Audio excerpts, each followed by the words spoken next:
намын дотоод хагарлаас болоод улсын ажил охирвол холбогдох улсууд хариуцлага хүлээх ёстой. Хөв хүнсийн амбиц асуудлууд хоёулаа залуу хүн чинь бол идэл одоо төрийн албаадаг насны улсууд хөв амбиц өндөр байж болно. Тэгтээ шийдвэрлэх юмдаар дандаа Монголын ард түмний эрх ашгийг нэгдүгээрт бодож ажиллах ёстой л гэж бодож байгаа. За ерөнхий сайд хууль зүй дотоод хэргийн сайдаар Баттөмөр инквайр гишүүнийг томилж байгаа гэж энэ сошиалд орсон мэдээ харсан. Яриагийн сонссон ерөнхий сайдын. Тэгэхээр энэ бол үндсэн хуулийн заалттай асуудал шүү дээ. Үндсэн хуулийнхаа дагуу бүх юм явна. Үндсэн хуулийн заалтын дагуу явахгүй бол үндсэн хуулийн зөрчилд орно. Ерөнхий сайд огцрох хэмжээний асуудал. Үндсэн хуулийг зөрчил. Ерөнхий сайд бол томилох хүнээ үндсэн хууль зааснаар улсын их хурл Монгол улсын ерөнхийлөгч хоёрт танилцуулна. Заавал танилцуулна. Тэгээд томилоод тангараг өргүүлдэг. Ийм л заалттай. Тэгэхээр одоо бол инквайр сайд томилогдсон гэж үзэж ирээсэ болохгүй. Энэ бол томилгооны ажлын үг гэж байна. Ерөнхийлөгчд танилцуулсан гэдэг мэдээллийг бас авсан. Одоо улсын их хурлд албан тоотоор танилцуулах асуудал тавьсан гэж бодож байна. Улсын хурл тэрнийг хүлээж аваад танилцуулгын процесс явагдах ёстой. Энд улсын хурл одоо ямар нэгэн байдлаар хаалт хориг тавьж болохгүй энэ үндсүүлийн процесс явж байгаа учраас. Хэр зөв томилгоолсон гэж та үзэж байна? Энэ бол бид нар үндсэн хуулиар бодох ёстой.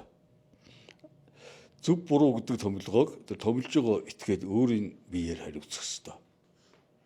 Бид нар их хурлаар орж ирээд томилогдох гэж байгаа, сайд болох гэж байгаа хүнээс дуртай асуултаа тавьж, аль биесний хариултаа авчиж үнэлгээ дүгнэлтээ хийхгүй болвол аль нэг талыг дагаж хөвлөрөх, аль нэг талд эсвэл шүүмжлэлтэй хандах энэ байдал бол их хурлаар тэр асуудлыг ярихаас өмнө бас ярьж болохгүй шүү дээ. Бид нар ч бас улсын их хурлын гишүүн гэдэг хариуцлагатай албанд байгаа улсууд.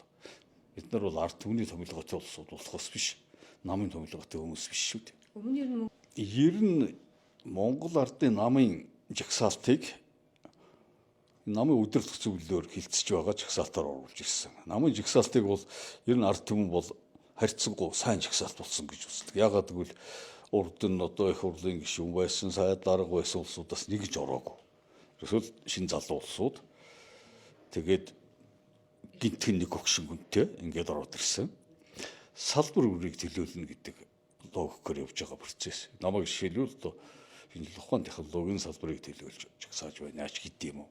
Тэгэхээр жагсаалтын үед бол ер нь тунд ажгүй жагсаалт болсон л гэж боддог. Сая багуурлаар жагсаалтаар сонгогдсон. За тэрнээс гадна бас тойрогт сонгогдсон зарим гишүүд багуурлын гишүүн болоогүй байсан. Тэднийг бол саяын багуурлаар багуурлын гишүүн болгож байгаа. Энэ байдаг л процесс.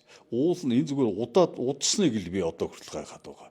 Би урд нь одоо Монгол ардын хувьсгалт нам гэж байхад бас багуурлын гишүүн байсан хүн, удирдах зөвлөлийн гишүүн байсан би. Би хяналтын ерөнхий орооны гишүүч байсан. Ингээд сонгуулийн дараа их хурл сонгогдсон багуурлын гишүүн бус улсуудыг үндсэндээ нэг хагас жил орчмын дараа багуурлалтаа бас сая их шиг ингээд жагсаалтаар санал ураагаад автоматар оруулдаг. Манай намын дөрмийн дагуу хийж байгаа процесс. Одоо бол бараг хагас бүтэн жилийн дараа оруулж штэ. Ягаад ингэж утсан гэдгийг би бол гайхаад байгаа. Тэгэхээр яг шинэ орж байгаа улсууд бол бас анзаараагүй байна. Ер нь бол намынхаа ажлыг энэ намын цагаан байранда төрийнхөө ажлыг энэ дээрнэ гэдэг бол энэ олон түмний зүгээс тавьж байгаа маш зөв шаардлага. Тэгэхээр миний бодлоор бол намын байранда ярих асуудлаа үндсэндээ багуурлаараа ямар ч байсан шийдсэн гэж бодож байгаа.